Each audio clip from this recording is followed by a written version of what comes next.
We've been here before. Steve Garrison is the latest in a line of small traders singled out by the Weights and Measures Stapo. He's with us tonight, along with Heil Herron from the Metric Martyrs Fund and Roz Denny from the UK Metric Association. Good evening to you all.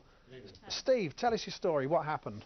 Well, when we went, when the government said compulsory metrication came in 2000, we had to change from the imperial weights and measures into selling in metric.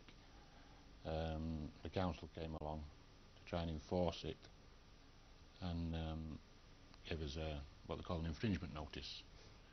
And to date we've had 3 of them, 2 warnings. We're waiting. The last time they came, they said the next time they come there'll be a prosecution, and we're still waiting.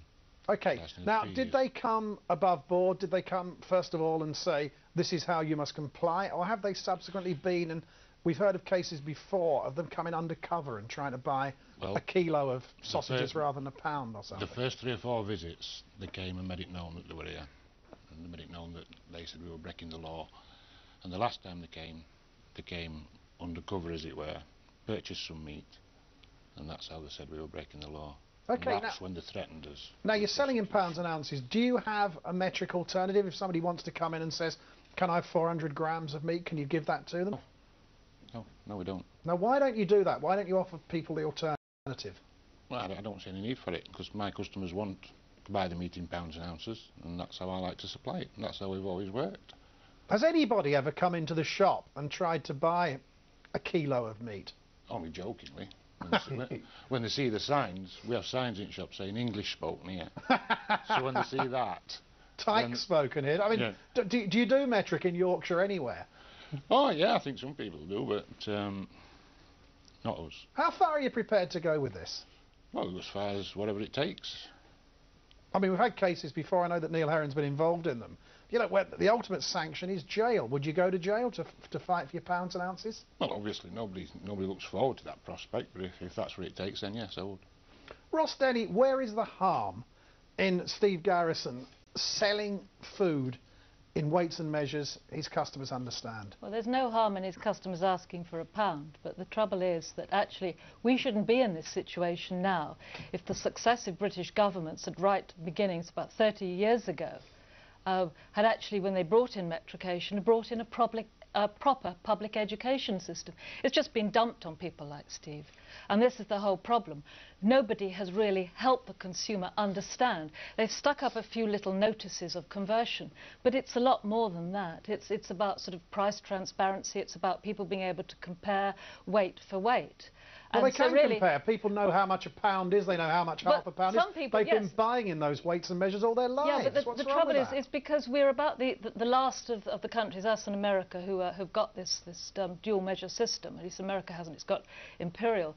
But the point is that we, in 1965, well before the EU and all that sort of thing, Britain signed up to start the metric system, and it was all tied up, if you remember, I don't know, with the decimalisation. And we had a proper public education campaign. Everybody understood it, and you got people going into shops, and they were a bit worried about the old money and the new money. And hey, we woke up the next day and we were still British, and we had proper information.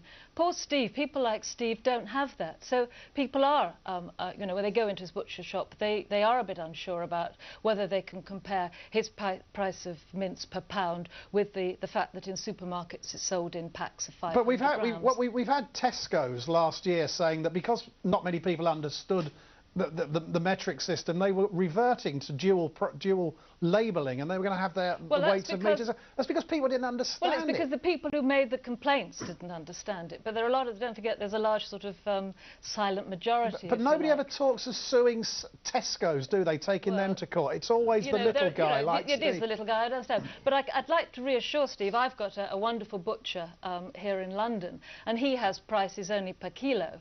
And he's got masses of people queuing up to buy his meat. It hasn't put people off. But I've also had the contrary thing. I have gone into a greengrocer in Sussex and been shown the door because he had one of these English-spoken signs here, because I asked for a kilo of Jersey new potatoes, So it works the other way. But the sooner really we sort this mess out and we let people know what it is, I mean, ignorance breeds contempt and fury. We've got to get rid of that. We've got to explain to people out there and help people like Steve so he doesn't have to suffer what exactly the metric system is about. And the other thing is we've got a whole generation of children who are educated in metric, but the language outside the school is in imperial and they can't quite tie it up. You know, they think there's 10 ounces to a pound. But what about the 16. generation over 35, you know, and living into their 80s now, who weren't educated in metric? Like me, yeah. Yeah. But you know, once you get to terms with it, because I obviously in my job I had to learn to deal with this, and I found it was really easy. I'm a person who failed O-level maths twice, and it's a lot easier for me to understand now.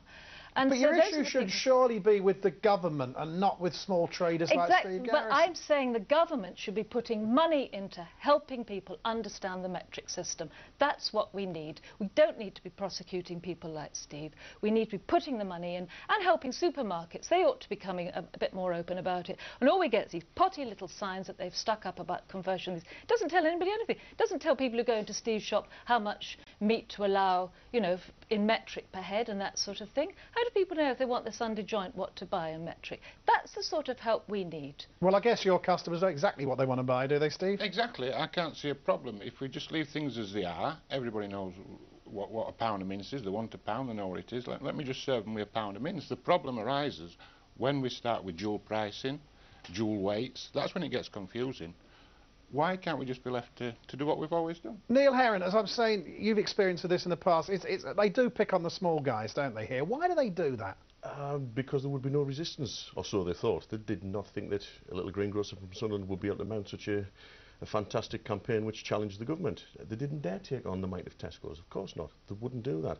But coming back to something what Roz said, it was always meant to be voluntary. It was never meant to be compulsory, going back to 1965, and it was only with the introduction via the EU directive that the element of compulsion was added. And going back to having two systems of measurement, Steve doesn't want to export his chops across international boundaries. He wants to serve them to his customers. Any exporter can cater for the market that they're going to export to. You can't run two systems of currency side by side. You can with two systems of measurement. And the whole thing, and I'll agree with Roz on this one, has been handled horrendously by the government. They walked away from it, because if any government or any potential government had said, we'll put it in our party political manifesto that it will be a criminal offence for a greengrocer to sell a pound of bananas, they wouldn't have been elected. And I'm right, you can go to jail for this, can't you? You can go to jail for non-payment of a fine. Yeah. And these lads are quite prepared, but it's very difficult to get a burglar into prison now, but it'll be easy to get a greengrocer in. Ross, I'm going to give the last word to Steve Garrison, because we're running out of time. How far are you prepared to go with this, Steve? Well, if it comes to if the council do have the bottle to prosecute me, then we'll take it all the way. Come back and keep us posted. Thank you. Neil, Thanks. Roz, thanks very much indeed.